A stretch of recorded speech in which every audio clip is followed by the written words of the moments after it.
Yeah, I tell you. Yeah, man, I'm glad you opened it up. Hey, SKNMC, so you should be saying it's Nevis.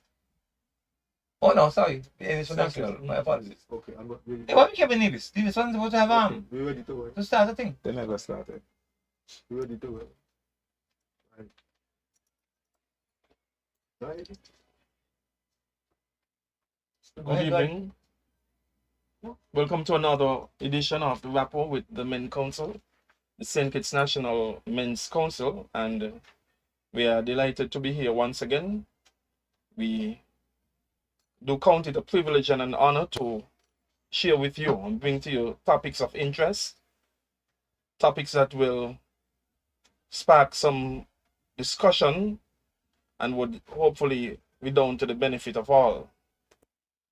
Tonight we would like to be addressing or analyzing the impact of social media on mental health. I would just like to give a brief overview of what we are going to be discussing and other things as well as the panelists would so desire. The social media is now a major part of our daily lives, especially for young people. They are platforms that connect us, inform us, and shape how we see ourselves. Now, the key question is, how does the social media affect mental and emotional well-being? There are positive impacts social media can have on mental health, as well as negative impact. Some of the positive impacts would be the sense of connection and belonging, especially for isolated individuals, persons who are living alone and need to connect with others. Access to mental health information and support communities. Then we have the opportunities for self-expression and creativity. There's awareness and the normalization of mental health conversations and peer support and encouragement through online networks. Of course, there are negative impacts of social media on the mental health. When persons begin to compare themselves, constant comparison to curated unrealistic images, pressure to look, live, or succeed in certain ways, and feelings of inadequacy, anxiety, or low self-worth. There are other things that we can look at anxiety and stress, depression and loneliness, addiction and self-disruption. The social media impacts children and adolescents. We can talk about that. The role of the algorithms and the platform design, cultural and social considerations, and strategies for healthy social media use. Those are some of the things I would like to put forward on tonight's discussion. Joining us tonight, we have Mr. Member Michael Blake and Member Melvin Agard, all of the St. Kitts National Men's Council. Good evening, gentlemen, and welcome. Yeah, blessings. Now, I've put forward a little introduction in terms of the topic, analyzing the impact of social media on mental health. How do you feel about social media? What role is it playing in the society, and how is it impacting our relationships? Anyone can. Well, I would first like to find out from you guys. I guess I'm the least social media, not just savvy, but social media enthusiast among the three of us. I really I believe I can certainly survive and thrive without it, but I know that you guys are fully engaged. So I would like to know what's the definition of social media. Social media encompasses various forms of communication, whereby people use platforms such as WhatsApp, Twitter, Instagram, and various Facebook and so on. So it is a wide spectrum of communication, different from the it's a new form of communication, different from the traditional way of communicating, and it allows allows for networking and so on. Anything to add to that in terms of defining social media? I heard you speak. I heard you say. I'll go. I remember very that one of the negative effects is self-disruption. Could you define that for? Because I'm sure a lot of people in the audience, like myself, not sure what that means. Okay. So what are the negative effects? You mentioned some unrealistic comparisons and Sleep disruption. oh, sleep disruption. Yeah, You said self. Yeah. Sorry, my sleep. Oh, okay. Sleep disruption. Oh. That would be. But that's self-explanatory. I thought you meant. I thought you said self, but you don't explain that. I'd like to also ask, in terms before we can look at the impact of this new form of communication, according to you, on mental health. We'll have to define mental health as well. Why do so many people, including adults, because I did some investigation and found that 70% of adults and 80% of teens regularly use social media platforms. 70%, that's a hell of a lot. At CXC, you only need to get 40% to pass. Which is a shame, of course, and I've argued about that, but 70% is a lot of adults, mind you, and 80% of teens. So the question I'm asking, why do so many people gravitate towards social media? It's not just a third world or developing countries phenomena. It's worldwide, in both fourth world and in the third world and in the third part of the third world, as well as in first world highly developed industrialized countries. We find this phenomenon. Why do people gravitate towards social media?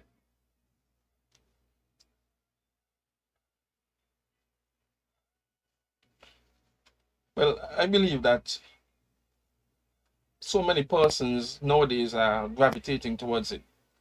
That is the reason for that is that they are not. It's like you said. It's something that is different and new, and the society has changed. People, for want of a better expression, there's the word called evolve, right?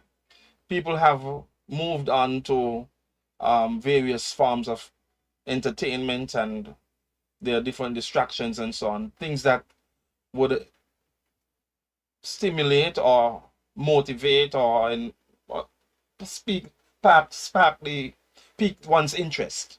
And so social media now as a new form, as it were, new of communication, would be the trend, the latest or the modern trend in terms of communication. And that is why I believe so many persons, young people in particular, would gravitate towards it. If you realize you put a tablet or a laptop in the child's hand, how quickly that child begins to touch the screen, surf, and get around, walk around using the piece of device.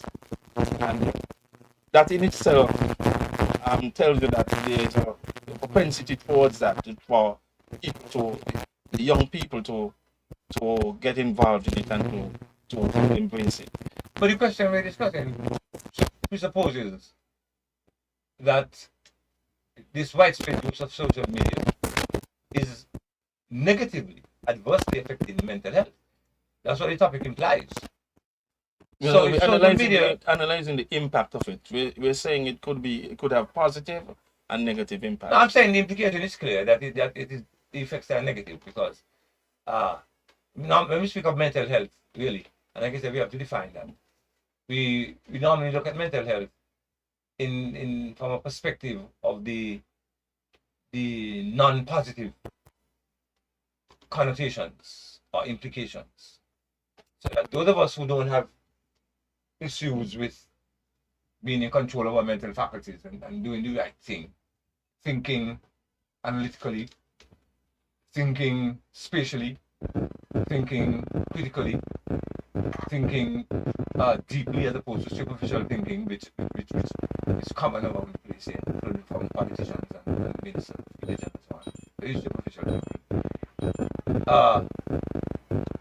Mental health suggests, when we speak of someone having an issue with mental health, it suggests that that person is not necessarily non-compos mentis, but that that person is not fully in possession of his mental faculties, that he's losing it, as we say locally, in one way or another. So why is social media having this?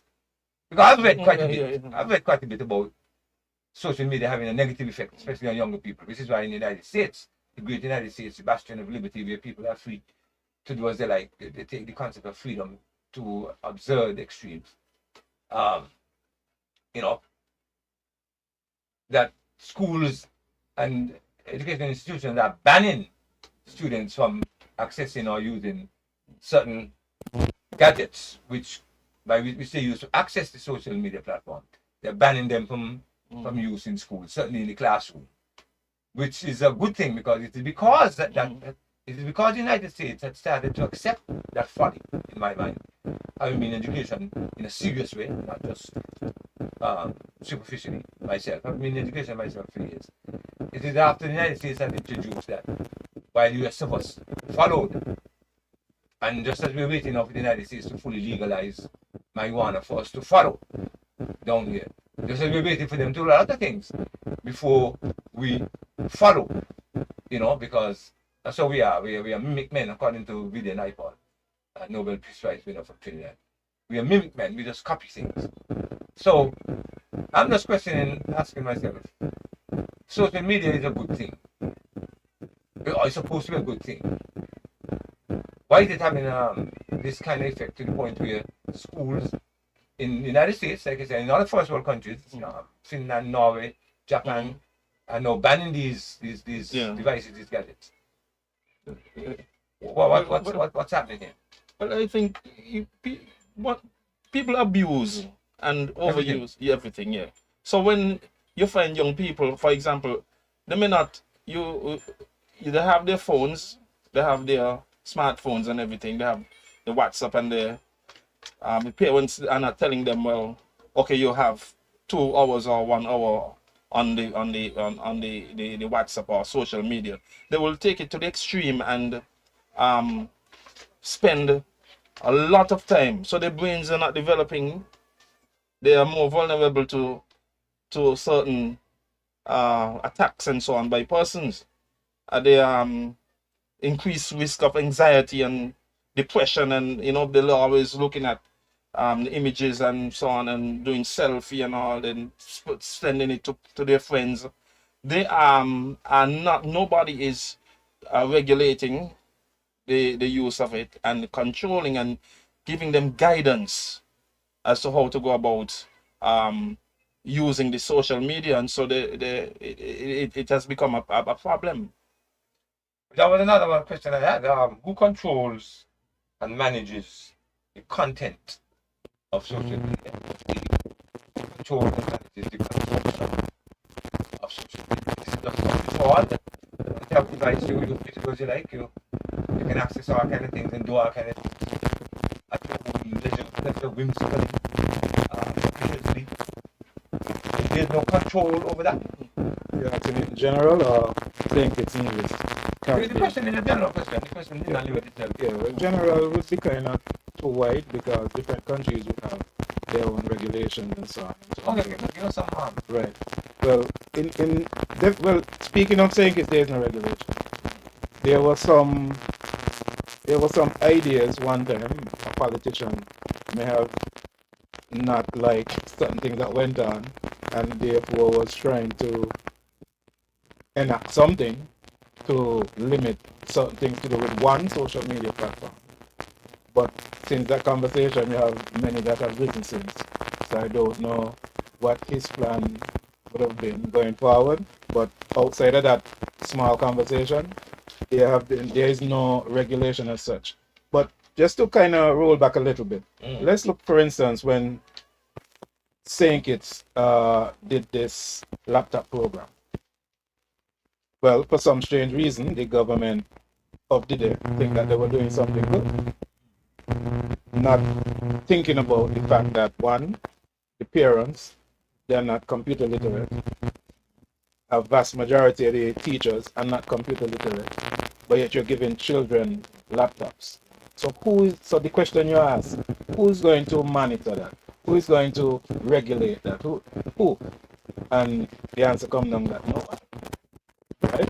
Now, personally, I spoke to some of the technicians at the IT facility, and they had some ideas about regulating in terms of using the internet, using the MAC address on the computer to limit that same social media use and what's not. Right. But I guess the government of the day was more interested in giving out the laptops than to follow the protocols that Improving the political image, in other words. right. So they prefer that than to put the things in place to regulate these information that was coming to the youth and what's not. But anyway, that went on, and then they boast how they gave out laptops. And I know that there was a rise on pornography.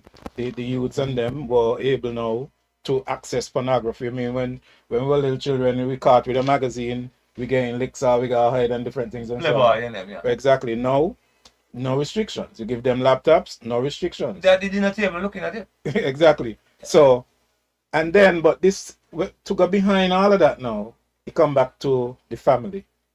Because a lot of these families are headed by a single parent, most of the time a woman, Yeah. who is most of the time also not computer literate, not involved into that technology. So, sometime for those parents, social media become for them a babysitter. Right. Because the child in the room quiet. You know, the teenager in the room quiet. Quiet doing what? The parent don't really care because all the parent understand is the child ain't bothering them. You would even hear some parents both say, oh, my child don't go nowhere, always in the room or whatever. Right. But then later on, the child straight up crazy. You know, I mean, we're pulling the punches here with that. The children start to have, like, you know, cognitive decline. And you see that every day because right now it's like processing stuff now can't go without Google. They can answer simple basic question. Right? They can't think. Right. So now that we're seeing that for sure, and as you mentioned, some leaders around the world might now be thinking that, you know, you can't have to use them interfacing with these social media platforms during school time. And to me, that's a good idea. If you only know once I go home, is that restriction still up when it comes to the parents? Maybe not, because again, like I say, it become like a babysitting tool. I walking across the road just last week. No, I wasn't walking. I was standing on the road, the side of the road, and a lady was passing along with a stroller, and you know, I look in and I see a tablet. So I see the tablet and it caused me to peep. A baby in the stroller Yeah. with a tablet. The baby is already hooked on that. Yeah. Right? So this is what parenting has evolved to. So the whole idea about social media now is part of the evolution of us socializing. Which you know that I have always attempted to mount a crusade to introduce parenting Right. in school.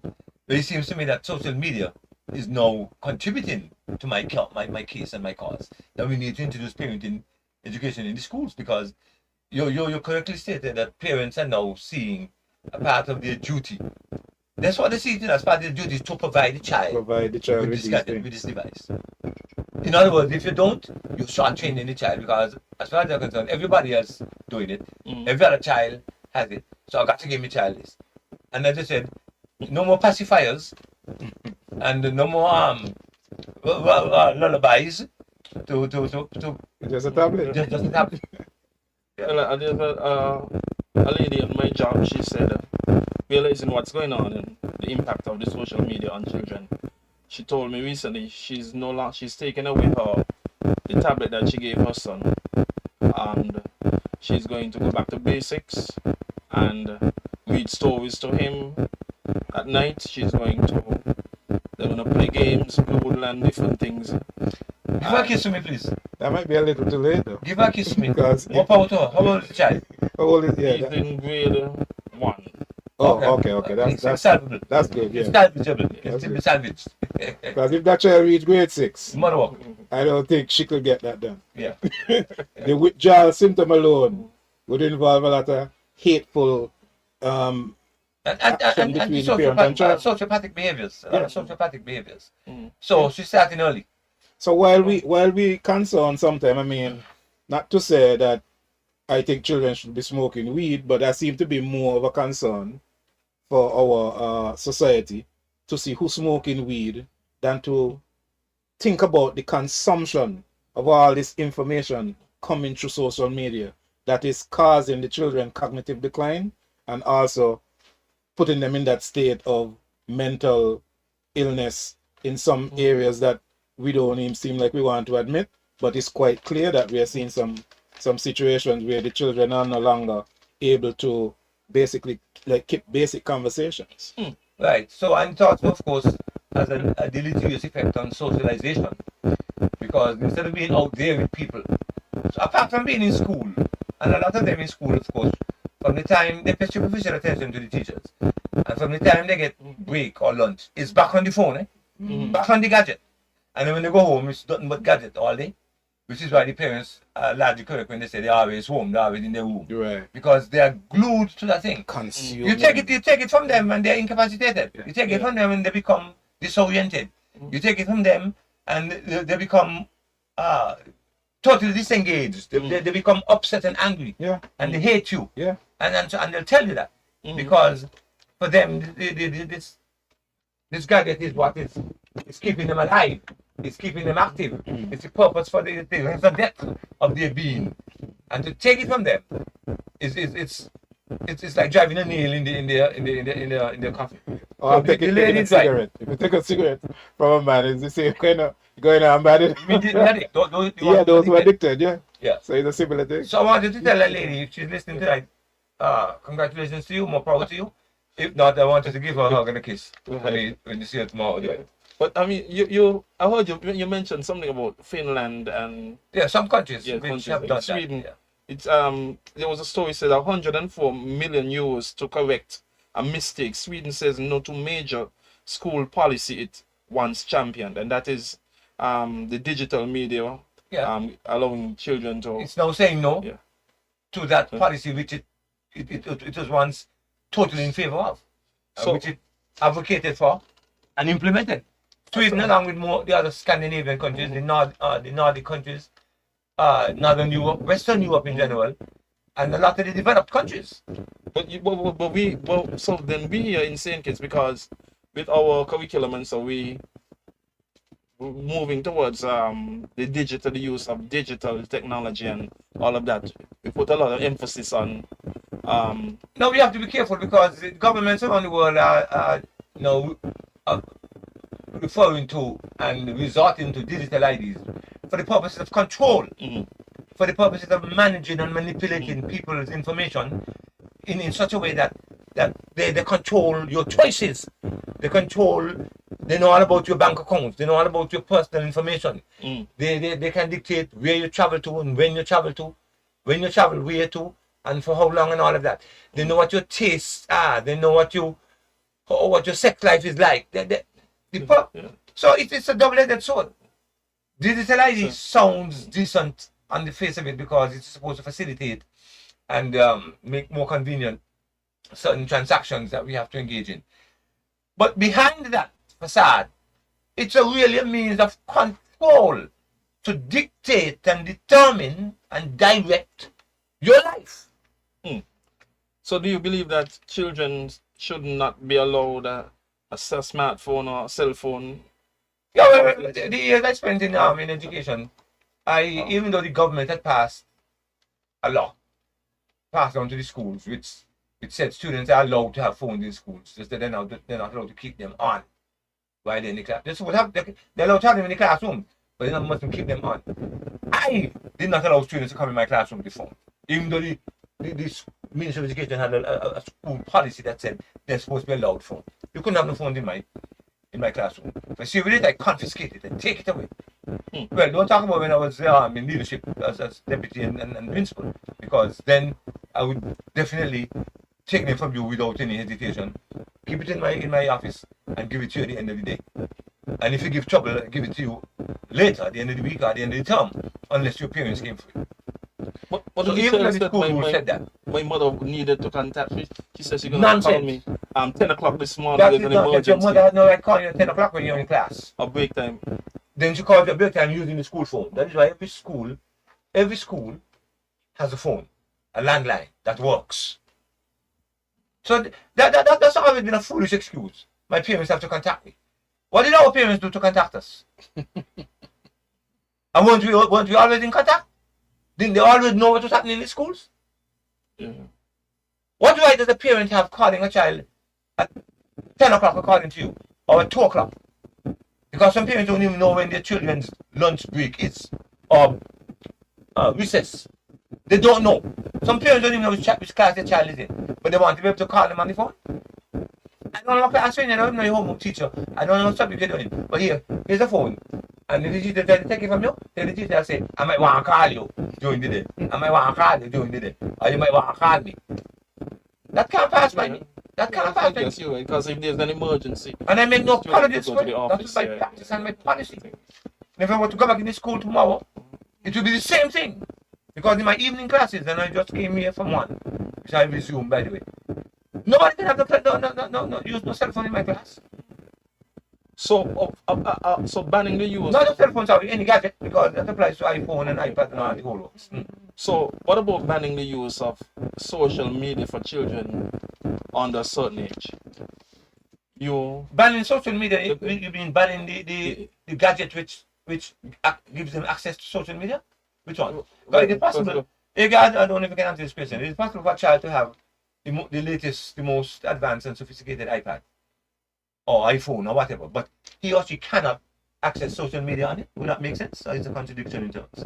No, it can be done. It's all depending on the parents and whether or not they want that done. As a matter of fact, the providers here, all the internet providers here, can put restrictions on the service. Really? Yes, they can. So a child can have a phone and not be able to access TikTok, Facebook, Instagram, through social, WhatsApp, yes. and so on? Yes. So why can't we do that? No, there's a backlash to that. Yeah. Remember, Apple cell phones, Samsung cell phones, and all the other people's cell phones. And the reason a lot of these people are buying up these phones is to go on social media. So you find now that you wouldn't really find certain maybe countries or maybe leaders coming up with the idea that they're gonna do these things and let the service provider ban these stuff, because remember too, the service provider actually economically benefit Naturally, from these the usage people, of these things. right? So they're not gonna willingly do that. So again, we come back to one of the basic problems that man has: greed. Yeah, Greed. corporate greed. And then, so the service providers makes money from buying all these stuff. Yeah. And then the social media platforms makes money from the ads that go on these stuff and sell your information, because every time you go on something new, it tell you sign up. So you put in your information, and depending on what you're watching, all that is information that is stored on drives or in the cloud, as they will put it, and that can be sold. That normally is sold, and there's a lot of money involved in that. So from the end of the manufacturers of the devices to the service providers and the people out there making ads, they're all working together to make sure that this thing go forward. So in terms of a solution to lessening the impact of social media on mental health, particularly of younger people, that's a difficult one to It's difficult. You'll have to be very diplomatic, and you have to come up with something real smart in order to get that done at the same time, not offending or at least playing into these people money that they're supposed to be making from. So let me ask a question. What do you think, you, Agard, as a parent as an adult, and so on. Apart from banning these gadgets in school, in other words, you can't take them to school. You can't even say, but I turn it off and have it in my bag and have it in my locker. Not allowed in school premises. What else can be done? Okay, So I think you said earlier, it must now move from the school to the home. right. Parents. Okay, parents have the opportunity. When I used to teach some children classes, and that's computers, and I used to offer the parents a software that can manage the computer use right down to the point where at a certain point the internet will just disconnect and the child have no control over it. The parent would have like the password where they can now go in, put in the password, and everything can be restored. All that still can be done with these devices. Oh yeah? Yes. So it really come down to the parent and whether or not they are willing, and that's the keyword there. Are they willing? If they're aware of the I think they are aware. possibility, okay. I know they are aware, All right. but are they willing? Yeah. Because again, the moment you pull the plug on that, is yap yap yap yap maybe into the parent ear or asking the parent that. So just give them a tablet, let it hush. Right. Just give them a phone, let it hush. Yeah, So I don't think right. cooperative. So I don't think parents, well, some parents will be willing to put them restrictions in place. Right. Because look at it this way.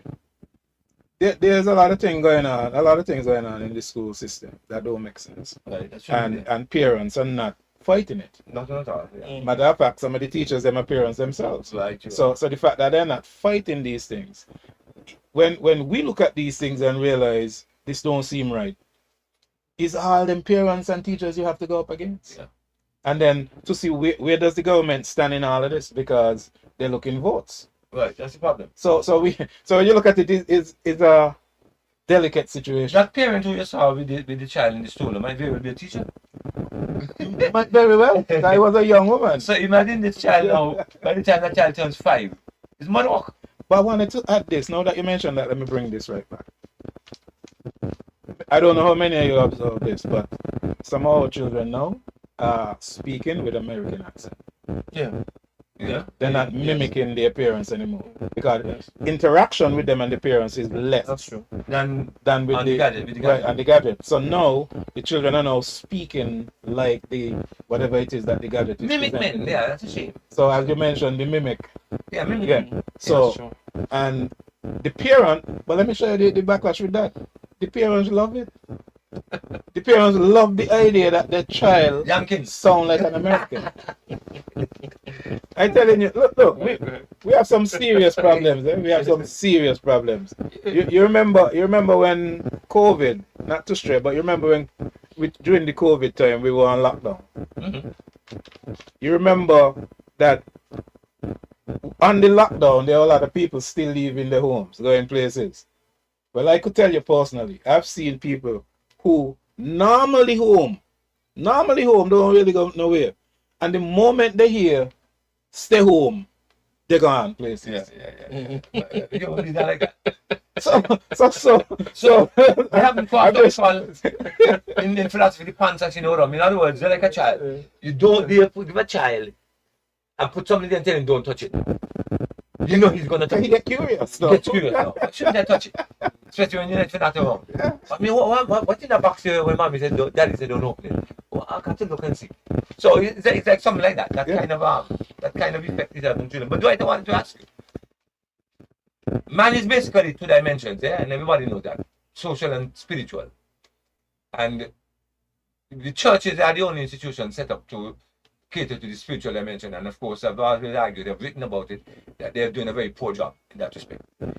How does social media affect the spiritual dimension of man? It's contributing to its strengthening or to its weakening? Or does it have a neutral effect? What do you think? I think I should answer that in that way. Well, okay. Because I'm on all the platforms. And on all those platforms, Really? it's pure confusion.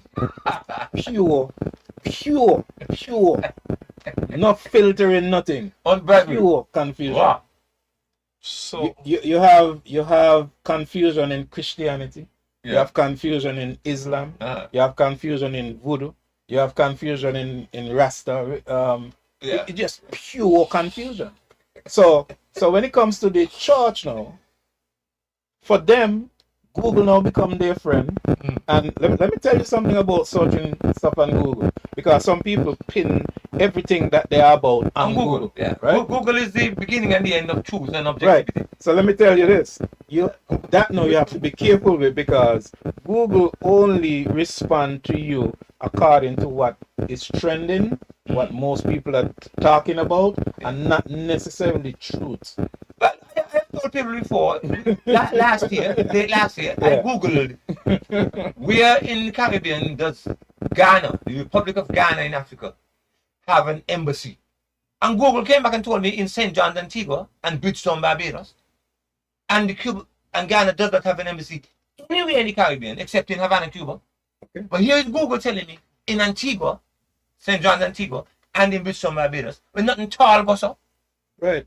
So that's why I tell you. So on the spiritual So The thing. information here is inaccurate. Of course. Yeah. And that's false. But his question about the impact on the religion, the Spiritual, yeah, religious. the spiritual, it can be 50-50, because I know for us, we use certain platforms for meetings, for discussions, and we also had a workshop for the young people in last August, about the various social platforms and how they can be used to promote the gospel and to win people for Christ, and to share positive information to youth, can make videos or highlighting positive stuff that they're doing. So, you just can't look at it. I mean, there are the negatives and the downside and the positive and the negative side of it. So, to answer him, I wouldn't say it's all that bad. That's because you're not on the platforms.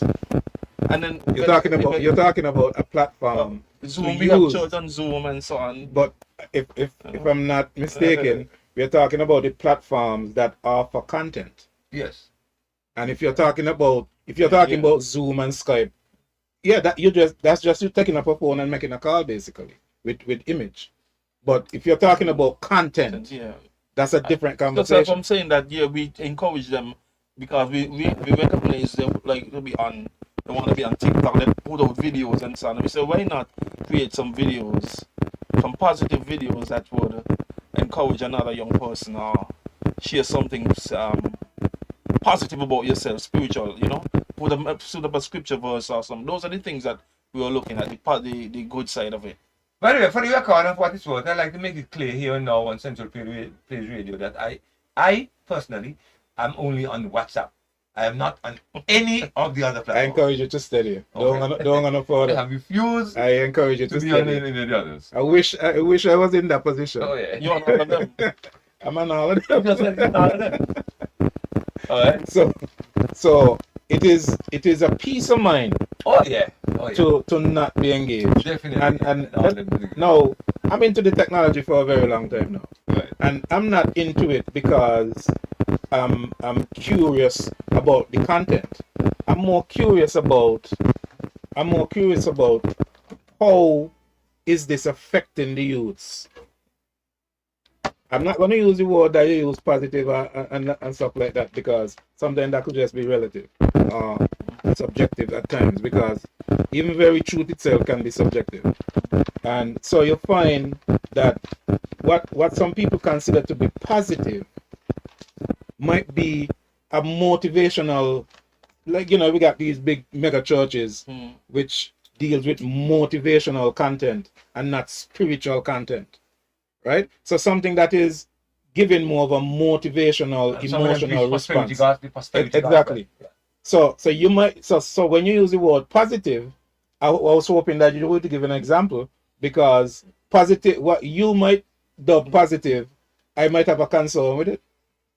And being positive is not necessarily spiritual. Exactly. Well, if for example, if I'm teaching a class, and I say, well, today, guys, let's use our phones. We're gonna do a game, or we use WhatsApp to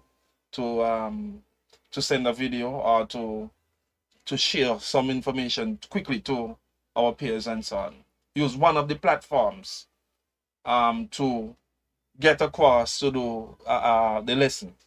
Who can tell me, well, that's Yeah, but that's very and has that ever happened? Does that ever happen? Because one of the things that was being touted was that we should be able to use the laptops and cell phones to teach lessons and facilitate learning. Yeah. That does not be the case. That never happened. That does not be the case. But I That mean, never in happened. the major countries, they're still banning the same. no, but look, teachers. The research is clear. These gadgets, these devices have not led to an increase in reading literacy, in cultural literacy, in historical literacy, in social literacy, in spiritual literacy. They have not contributed to an improvement in any type of literacy, except maybe IT literacy. Do you have you've done the results are out on that?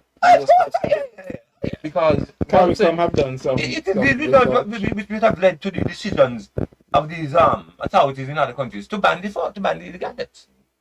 Come on, guys, they don't get because if everything is research grounded, Yeah. data driven. if you tell your students, okay, for your homework assignment, I would like you to create a video on Columbus or whatever. Man, don't be theoretical. Okay. Let's be Create practical a here. video, do an introduction with you and your friend in French or Spanish, and greetings. Use these expressions. No, which one? About Columbus or about French? We're going to the French and Spanish, for example, and you create a video making an introduction between you and someone else. Okay, use certain expressions. Nice to meet you. My name is this and so on, and what's your name and so on. What is wrong with an assignment like that? And then you post it on. Hold on, and you post it on. Upload the video and send it back to me so I can grade it. What subject have it been on? Any subject you can do a video. Have you ever done that? Yeah. The teachers are Let's be asking. honest. Have you? I have done it. No, Yeah. no, but I'm saying teachers are allowing students to use. So you spent a number of years in the classroom teaching the same Spanish Yeah. or French or both, whatever.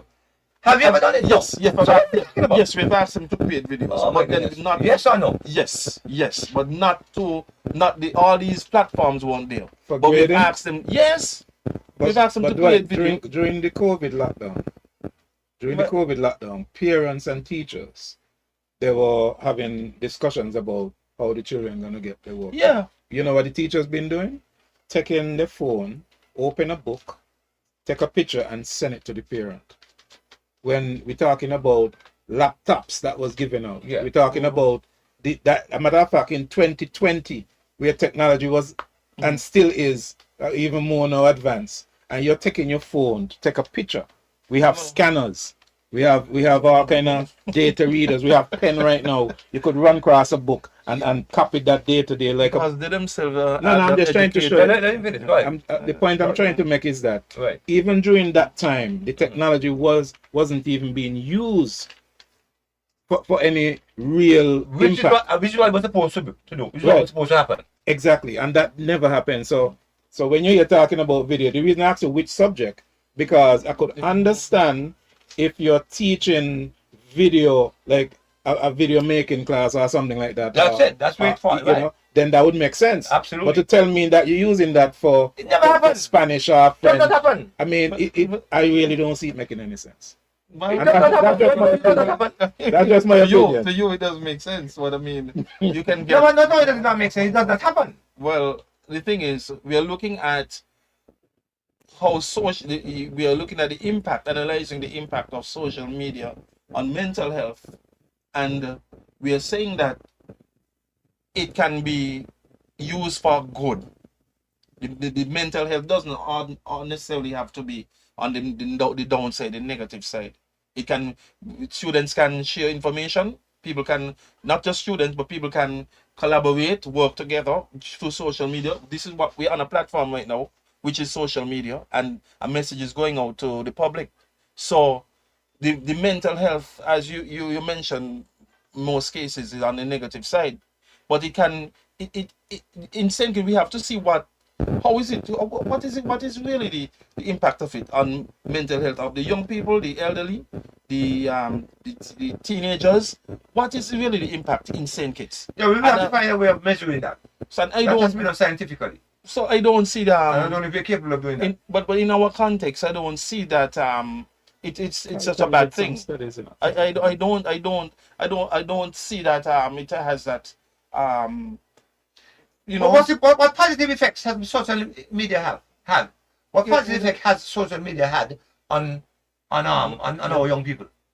I don't see Point me to people. them. I Point me don't to see one people or two. committing suicide or killing. No. Point me to one because people weren't committing suicide before social media came on stream either. So you have to show me effects that are the direct result, or maybe even indirect, of social media. Don't tell me that we're not committing suicide. Did we commit suicide before social media came on the scene? No, Of course not. yeah, but I'm saying that So tell me something that has been the result of social media, the use of social media. Some persons, Something positive and some constructive. persons were able to get engaged in good relationships, get married, and some meet a friend, a lifelong partner. That's a little vague. As You well. are What being is that? specific. Yeah, because they were. Because how did your father and mother meet? And how did my mother and father meet? And how did all the people meet? And those they had 12 and 15 children. Yeah, but What are you talking about? Yeah, And marriages, the marriages that last long today are those which were long before social media came about. People celebrating 40 and 50 years of marriage. Those who got married as a result of social media. You think they're gonna last anywhere as long as those that last that are lasting over 40 and 50 and 70 years? You honestly think so? Some person able to publish send out you wrote a book and you can put it on Facebook. Social media? Yeah. But I have written a number of books and I've gotten all my books sold with good reviews and I've never put them on social media. In fact, my latest book, all of which have been sold, you bought a copy. I have not put it out there on what do you call it? eBay and Amazon and those people. And you should put it on Amazon. Maybe I should, but I haven't. So that cannot be correct what you just stated. I wanted to show me something which is a direct result of social media, use of social media by young people in particular, or even by adults. You may as well just decline that. And let me just read this from CARICOM. Are we more socially conscious? Are we more socially responsible? Are we more politically mature? Are we more? But I just said we are on a platform right now, which is social media, disseminating a message to the I don't answer the question. Go ahead, Negan. Okay, so recent research from CARICOM and its partners, UE, UNICEF, highlights a significant and growing mental health crisis in the Caribbean, with social media acting as a double-edged sword for the region for youths. The most landmark recent data comes from the 2025 Caribbean Child and Youth Mental Health Research Study Report conducted by the CARICOM Secretariat. Send you the link. So you could read the key findings for the youth and mental health, the 2025 study, which surveyed over 1,500 children and young people across 17 Caribbean countries, reveal alarming statistics regarding the emotional state of the youths. 17 countries. Yeah. But we don't 58% express a lack of optimism about the future. 56% report experiencing persistent worry. 54% reported feeling of sadness, depression, and hopelessness. So their studies been done. But we don't think it is included in the 17 there. Really, what you saying now? No, you said 17 countries have been studied or into. Yeah, so if saying it's in India, what that mean? That mean no, we were asking about the local context, our context. We were asking. Yeah, about, but this is regional. This is we're in this region. So whether saying it's in it or not, is saying it's in a part of CARICOM? But it certainly applies to Sankis too. That's for sure. Exactly. Sankis was not directly involved. We have to take that as a CARICOM. 17 countries. CARICOM only has in 15 countries now. Well, it's across the Caribbean countries, 17 countries. Oh, okay, not CARICOM, okay. Yeah, Caribbean, it wasn't specifically CARICOM countries. 17 countries across the Caribbean. They did this survey. Yeah, but I think it is clear that you see, because the content of social media is not healthy and wholesome by and large. So when students are imbibing that and ingesting that and internalizing that, that's what they're putting in. So what is going to come out? Those same negative things that the survey is identifying. Those same negative things, because that's what they're imbibing from social media content. It's like There's not anything else strategies and wholesome. there are strategies for Which social media healthy content social encourages people, use, encourages young people and to be chaste and remain virgins until they're ready for marriage? Which one? Which is a biblical injunction, whether we agree with it or not. And we know that there are benefits to remaining chaste and to keeping oneself sexually pure until a certain time. Look at the amount of sexual activity that primary schoolers are engaged in, including the video we saw the other day. What are you talking about? We ain't nobody get hanging. Up to now, yeah. Ain't nobody But that- Dwight, that- I would that- like to. okay, go ahead. I would just like. 43% of girls in St. Kitts were found to be sexually active by the age of 10. 43%. I took part in that survey. A World Health Organization survey. As a result of social media? No, I said they're sexually involved. Sexually, no, they're not something with social media. But the point is, social media will only contribute to making that worse, not better. With social media platforms, we tell those children, hey, your body is the only thing that you own. Your body is the only thing that you own, and so you must, it's precious to you. You must be careful who you give it to. You must be careful who you allow to access it, because it's the only thing in this world that you own. The You only own your name. would go on Yeah, and but to narrow down what Blake is asking Getting and us, yeah. suggesting is, has social media contributed in any way into the moral, Fabric yeah, or fiber. the moral fiber of our society? Has it gotten any better, or is there a decline? Do we have less lesbians? Do we have less homosexuals? Do we have less Corruption. corruption? Do we have? Less greed. Is there anything that went less Less because ignorance. of social media? I would admit that it has not gotten better. Okay. And you know, You could have done say that since like 20 minutes ago. but we're We're saying, gonna get more things, sister. I just want to let's just bring it home, okay? Let's just bring it home. I think we have looked at a variety of I must give him 9 o'clock. we've explored different avenues on this topic, and there's much that that can be said, more that can be said in relation to it. But the social, the social, I would like to put this takeaway. We must be mindful and intentional. There must be mindful and intentional use of social media. We should set screen time limits for young people, if we are our children, and we must put out positive and supportive content. In family and school level, we have open conversations about online experiences, encourage offline connections and activities. We can teach digital citizenship and media literacy. On the community and the policy level, mental health education and awareness campaigns can be had, and there can be platform responsibility and regulation. Also, you can support systems for those affected by online harm. Have support systems for those affected. Thank you. I just want to read one last part about this study. It talk about gender disparity. It says that girls in the Caribbean report higher rates of social media use and are more likely to experience the negative mental health impacts, depression and so on, compared to boys who are more likely to engage in offline risk behavior.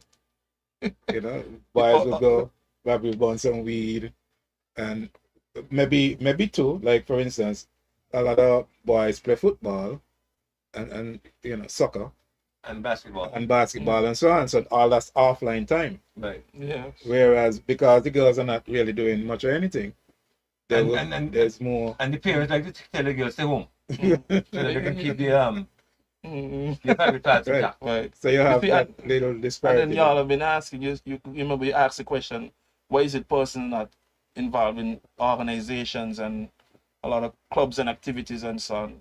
I just have to spend a lot of time on social media. But you want anything worse than this? A family goes out for dinner, family of 4. And nobody talking to anybody else. Everybody on the phone. I saw it just the other day at movies. They WhatsApping each other. They WhatsApping each other. I saw one a fellow is sitting down, he's watching television, and he texts his grandmother in her bedroom. Please get me a Coke from the fridge. So she must get her from her bedroom, Go to the fridge, bring him a Coke. Get it back cook, yes. He texting her from the thing. But I see that all the time. Family sitting together. Maybe boyfriend and girlfriend, husband and wife at a dinner, at a outdoor event, a public event, whatever. And nobody talking to one another. Well, They're texting. I don't know if they're texting one another. And it's very possible that you're sitting next to me and I'm texting you. Asking you what you think of the movie. And you're right next to me. The chicken tastes good. And you're right next to me. That's possible. But the point is, everybody on the phone, everywhere you go. Wouldn't you have used the opportunity to educate them, say something to them about? No, I should have sent to call you. I should have called you. I sent to call you. Not to do that. But I would like to leave a takeaway. Social media in itself is not the enemy. How it is used matters. How we use it. I agree. And awareness, balance, education are key to protecting mental health. The goal is not avoidance, but healthy and informed engagement. Yeah, but we want to move from rhetoric to action. How do we translate that? All a lot of lofty. Well, I told me it's rhetoric, right? And I don't want to call it empty rhetoric. But how do we move from there to actually get into a point where social media becomes a boon and not a bane? Right now, it's a bane. We want it to be a boon. We want there to be far more merits than demerits of social media. But that's my case. Thank you very much, ladies and gentlemen. That's my 2 pence. Yeah, I give thanks. This need more in-depth Exposure and exposition.